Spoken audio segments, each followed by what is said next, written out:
guys, so today on Millennial Money Honey, I did a little Ask Me Anything over on my Instagram, which is at Millennial Money Honey, and just asked people to submit some questions for this YouTube video.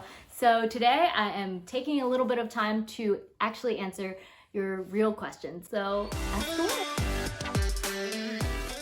What are the best resources to learn about FIRE?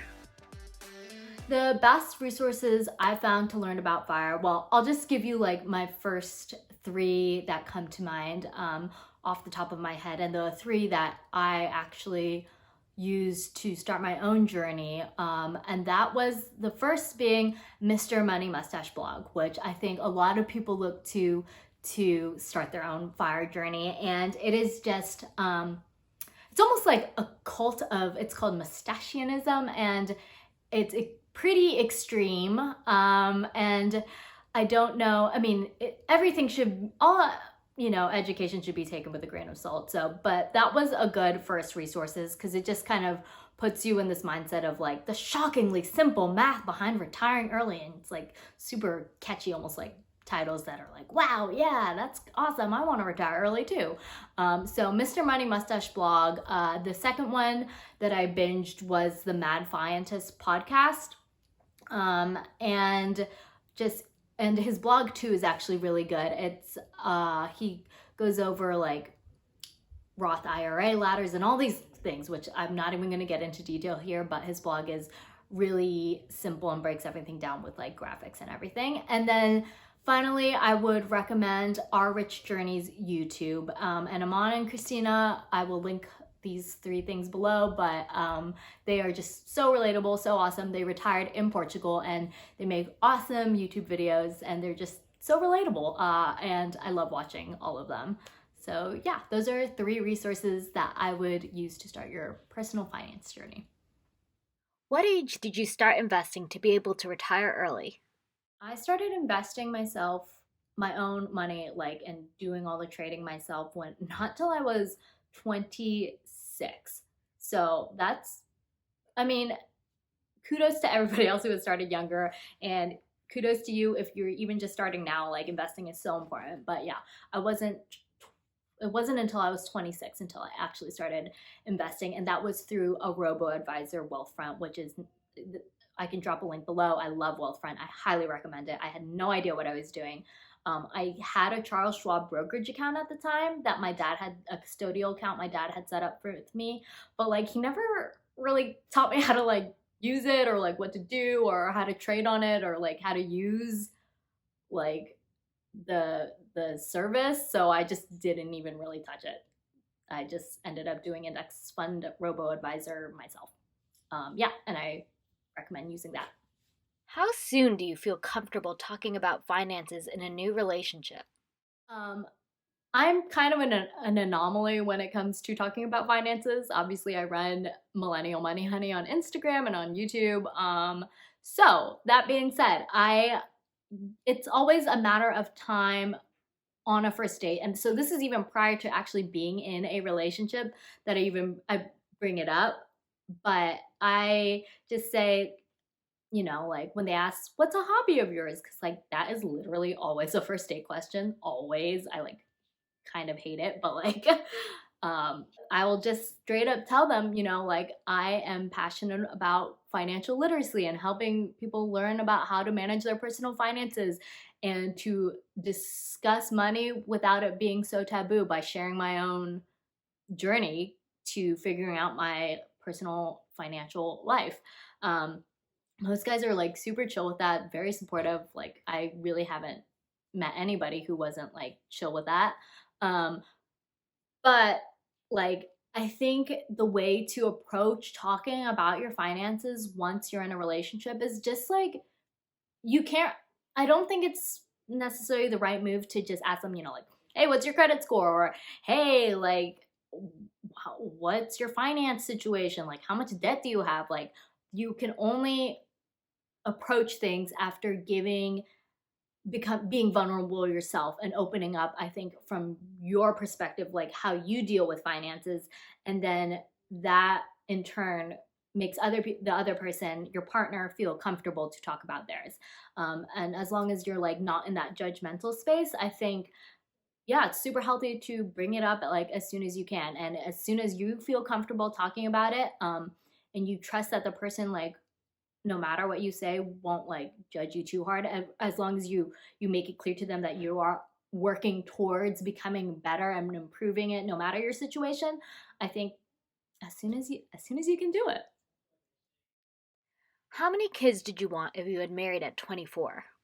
Yeah. So obviously, if you haven't heard, like, I started Millennial Money Honey and teaching myself about investing because I always thought I would get married and just like my husband would take care of the finances, and that is not what happened. So, better off for all the boys I loved before to not have it have worked out. So, here we are. But if I had kids at 24, I would want 4 kids. I grew up with the 4 of us, me and my sisters, and I just love that dynamic we have. And I would love to have 4 kids. That being said, I am older now, and I think I would compromise at 3, which is still a lot, but that is how many kids I want. Definitely 2, though. Where did you get your tax plan info from for retirement withdrawals? So I know Our Rich Journey has a great YouTube video on the benefits of an HSA for retiring early, that maximizes all the tax benefits, and I'll link that below. And then I also reference the Mad Fientist blog for Roth conversion ladders, which is another way to minimize your taxes. So yeah, just Google HSA, Our Rich Journey, or Mad Fientist Roth conversion ladder, and those are some awesome tax hacking, awesome things you can do to minimize your taxes during early retirement and essentially pay none. Also, Go Curry Cracker has a good article on minimizing taxes, and the book Quit Like a Millionaire by Christy Shen has an excellent couple chapters on minimizing taxes. So, yep. How do you set boundaries when living with parents? How do I set boundaries when living with parents? Hmm. My parents are pretty out. They don't like invade. They respect my boundaries. So I'm just like super fortunate and just lucky to have that.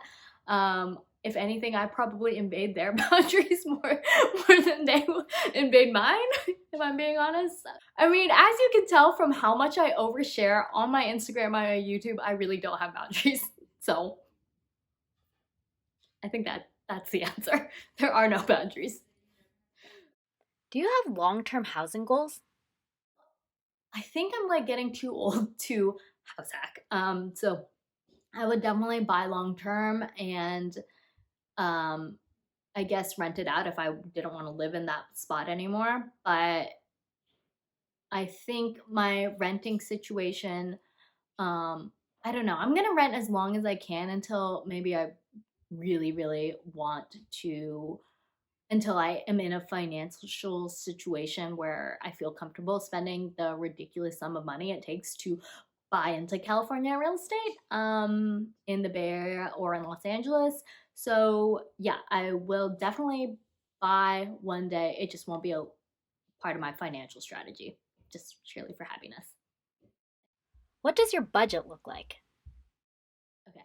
So I actually have a video on how I budget, and I will link that below, and you can check it out for like the actual detailed, like what I use in my spreadsheets, and all of those resources. But how I budget is basically I don't really budget. And I say that because so many people like do zero-based budgets in like the debt-free FIRE community, and really, or like YNAB, they use YNAB, and give every dollar a job, and I just like do not do that. Or they say, oh, I'll do a certain percentage, and I guess like I do a certain percentage, but I actually don't even know what percentage I save or invest. But essentially what I do is just automate. I have like auto transfers on that trigger after every paycheck, and once that money goes out, like I have this padding of maybe $4,000 in my checking that is always there. And so I just know that like I can spend on whatever and just don't go below these thresholds. I don't think like, oh, I only have $200 to spend for drinks this month and like it's dwindling, or like I have $40 to spend on clothes. Like I just don't do that. I just spend money. But that is to say, I know, and I know myself, and I've tracked my expenses long enough to know that my average monthly expenses, when I'm not living at home with my parents, is like $2,000. So I always know that like I will probably spend about $2,000. So as long as I have that in my checking, like I don't really care what it is, and I know myself enough that I don't spend that much anyway. It's not a great answer, but like I don't really budget. I can't emphasize that enough. What is one thing you would never hesitate to spend money on?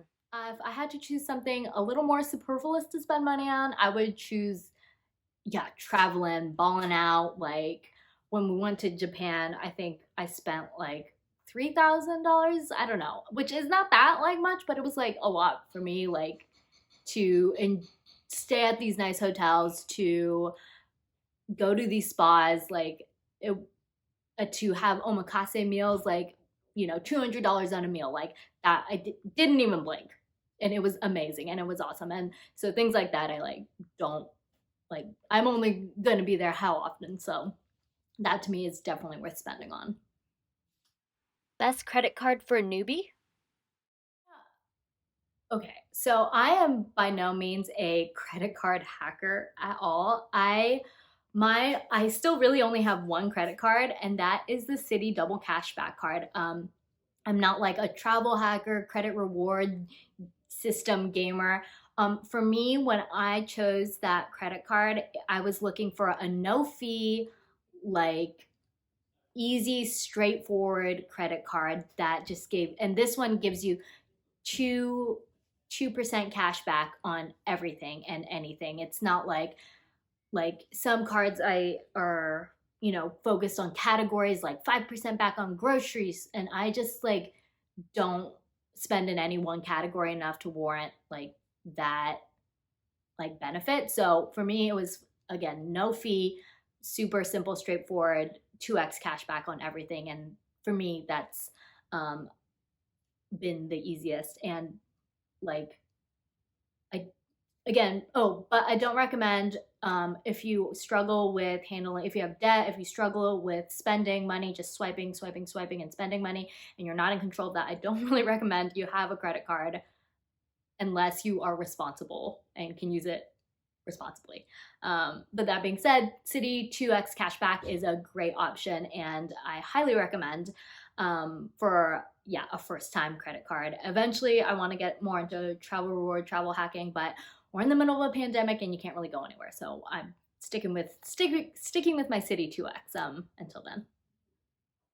What do your parents think about your financial journey? Oof. Well, my mom, for starters, she doesn't manage finances at all. So she's like, if you want to become work optional and get there yourself, like more power to you. So she's supportive. My dad, I think, is less supportive. He doesn't really say it, but he'll come around one day when I'm fired, I think. But my dad and I have definitely very different investing strategies. That being said, he is supportive of and has like taught me like to work hard and to money will come.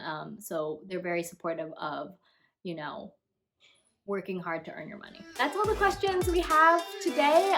If you have any more questions, drop a comment below, leave a question. If you want to see me talk more about a topic, I'm happy to do so. So until then, I'll see you next week and we'll talk some money, honey. If you like this video, hit the like button and subscribe to my channel for more Money Honey videos.